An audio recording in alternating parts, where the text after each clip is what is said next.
Hey everybody, Rob from Karma Comic Chameleon coming at you with a couple of entitled parent stories. First one, entitled kid wants to use my throwing knives, ends up hitting himself with a rubber practice knife. Let's jump right in. It's summertime again, so it's time to go out. Every summer I take out my bow and arrows, but also my throwing knives. The cast for this story contains EM, entitled mother, EK, entitled kid, boy, me, myself. We fenced off our backyard with a high fence that allows me to use both of them. Also, we have a large dog, so there is another reason for the fence. In our neighborhood, we also have a playground. One part is for young children, and the other is a high fenced off part for all kinds of sports. There is one cut down tree there, which I like to use as a target. For my bow and arrows, I use a foam target to not trash the carbon fiber arrows, but for the throwing knives, I use the tree. People in the neighborhood know I go there to practice and have no problem with it. Last Sunday, I wanted to go out and practice a bit, though I only took my throwing knives with me since my bow needed a new string. I strapped the bag of throwing knives to my belt and started practicing. Now, I have a few different throwing knives. I have some rubber practice knives. It happens that a knife will bounce off the target and fly back. Until I can hit the target right, I use them to make sure I do not hurt myself. I made the rubber knives myself by making molds of the knives I own and then pouring a rubber mixture in them. Once I practiced enough, I got to my blunt metal knives. After that, I have my pointed knives. Note that none of my throwing knives have sharp edges. They're not meant to cut, just hit and stick in the target. After a bit of practicing, the entitled mom and entitled kid arrive on the playground part that is for younger children. I did notice the entitled kid watching me from behind the fence. I didn't mind it though. After a few times of throwing and collecting my knives, I have 6 metal knives total and 3 rubber ones, I started to pack up.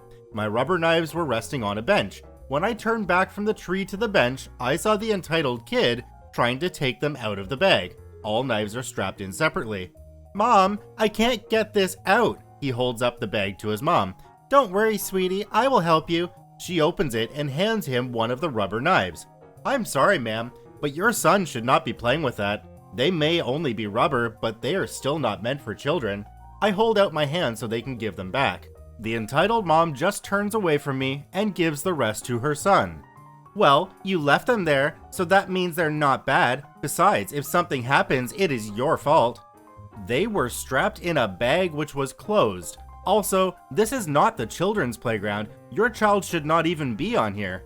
A playground is for everyone no matter how old. Now leave us alone so we can play. Entitled kid was messing with the rubber knife, trying to figure out how to throw it.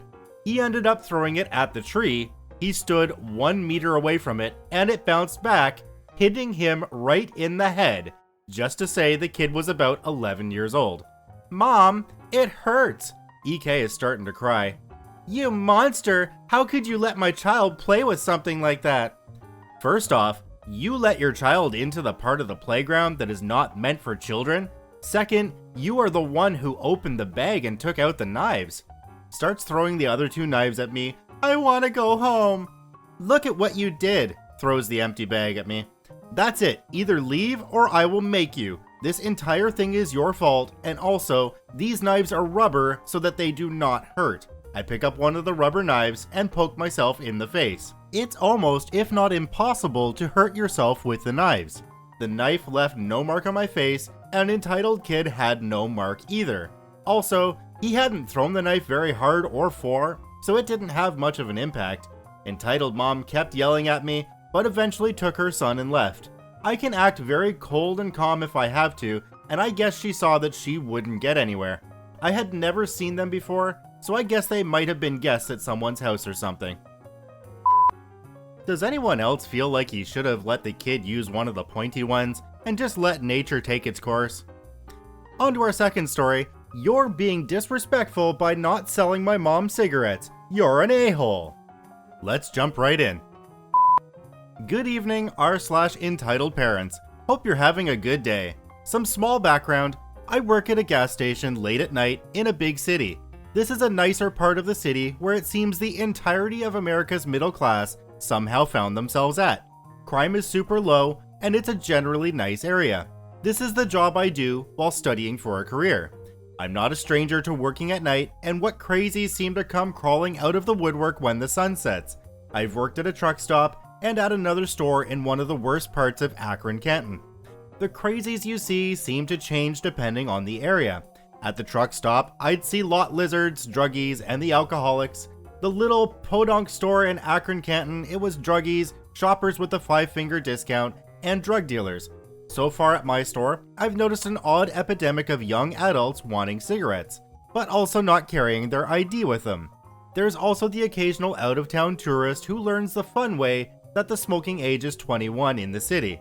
For a while, I've been wanting to share some of the stories. Today's the day I get to share one. Meet the cast. Me, narrator, 24 female. Karen, lady in her 60s, supposedly the mom. Young Karen, entitled brat. Random regular, cool dude. Hello, I'd like to buy a pack of cigarette and a pack of cigarette. Cool, give me a moment. I grab both packs and verify with the customer. During this exchange, I decide that the customer is under 30 and has to show ID before purchasing per company policy. Can I borrow your ID for a sec? Young Karen shuffles through her wallet and spills several cards on the counter by accident. I left it at home, but I'm 23, I can buy them. Internally, I groan. I have at least one person who definitely left their ID at home, but you have to sell these cigarettes to me because I am totally 21 a night, and it's my Friday. I've had one of these every night so far, so I'm kind of a bit done with this shit. I brace myself for an argument. That's unfortunate, but I do need to ID you before I can sell. Company reserves the right to refuse any sale. I have my uni ID. She holds it up proudly. I'm giving her the unimpressed Squidward stare. Government issue only. Oh. Her face grows dim as she pauses, seemingly defeated. Then she lights up again after hatching a plan. Well, I'm in here a lot and these are from my mom, so... No. Oh, well my mom is in my car, so... She leaves. At this time, Random comes in. He's a regular guy that buys a 24-pack of his favorite beer and 2 packs of smokes every day. Young Karen comes in with Karen. She has the classic, I want to speak to your manager haircut. They both slide back in line in front of Random before he's all the way at the front of the counter. I'd like a pack of cigarettes. I look at her, I look at young Karen. I don't even budge an inch. I need both of your IDs. But they are for me. She's my daughter. I understand, but I need to follow company policy, and... Young Karen cuts me off. I just came in here before to buy the cigs for my mom. I take note of the time and glance a sympathetic look to Random. I begin a 5-minute countdown before I bring the cops into this, who are just a quarter mile down the road and are bored enough to show up. That's great, but I want to speak to your manager. I'm buying them for myself. You have to sell them to me. Young Karen and Karen start yelling at me over each other. I already have enough trouble focusing on one voice when there's a room full of people, but 2 entitled children yelling at me at the same time is impossible for me to focus on. Imagine 2 audio tracks playing over each other and you have to listen to both at the same time. For anyone that can do this, kudos to you, but I can't. Somewhere in this mess, young Karen says she had a picture of her ID on her phone, and I tried to respond to that only to get nowhere. Young Karen, in the squabbling, decides to whip her phone out and put her phone in my face with a picture of her ID. I cannot accept a picture of your ID. At this point, I'm about to forego my own countdown and bring the police into this. They've been squabbling like 2 angry pigeons over a piece of bread for about 2 or 3 minutes now. I have a headache and I'm starting to feel my anxiety kick in. I'm alone and have no supervisor to help me right now. Random clears his throat and looks completely uncomfortable about the whole situation. Excuse me. Both of the Karens turn slowly to look at Random. They're both glaring at this man like they're about to turn him to stone. Can you get out of my way? I want to go home. Okay, come on sweetie, we'll just not shop here anymore. Young Karen grabs Karen's arm. No, this will sell us the damn cigarettes. No, I won't. For whatever reason, this got them both out of my store long enough for me to check out Random. I apologize, and he laughs. What an MVP. After Random leaves, young Karen comes back in. You! She starts pointing her finger at me and struts through the door on a warpath. Hello? I want your name. I want your manager's name. I want your manager's number. Sure, I'll even write it down for you. I'm staring at her with a shit-eating devilish grin as I grab a business card and write the details down. You are so disrespectful. My mom is 60 years old and she has the right to buy cigarettes, and I was buying the cigarettes for her to begin with. You're being disrespectful by not selling my mom cigarettes. You are an asshole. Uh-huh. You're going to lose your job. I'll see to it. I hand her the card with the info on it. The only way I'd get fired is if I sold the cigarettes to you. She recoils like an angry old biddy and storms out the door, yammering more profanities about me. I mark the time and send a short text to my boss about the situation.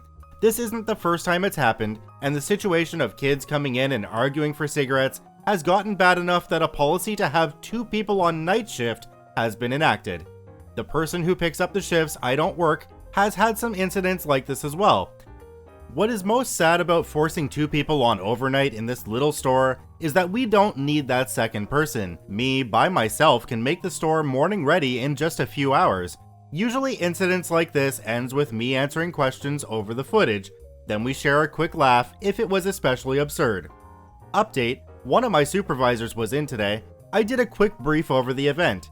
He went over the footage and reviewed it, had a laugh. The little Karen decided to try and contact my manager. She actually did it, holy shit. My manager basically responded with the policy. He reinforced that he's glad I didn't give in to pressure on making the sale. What a freaking loon. My wife and I ran a convenience store for a couple of years, and customers like this were honestly a dime a dozen, every night. This is Rob from Karma Comic Chameleon saying thanks for watching. Remember to subscribe, like, and share the video with your friends, and we'll see you in the next one.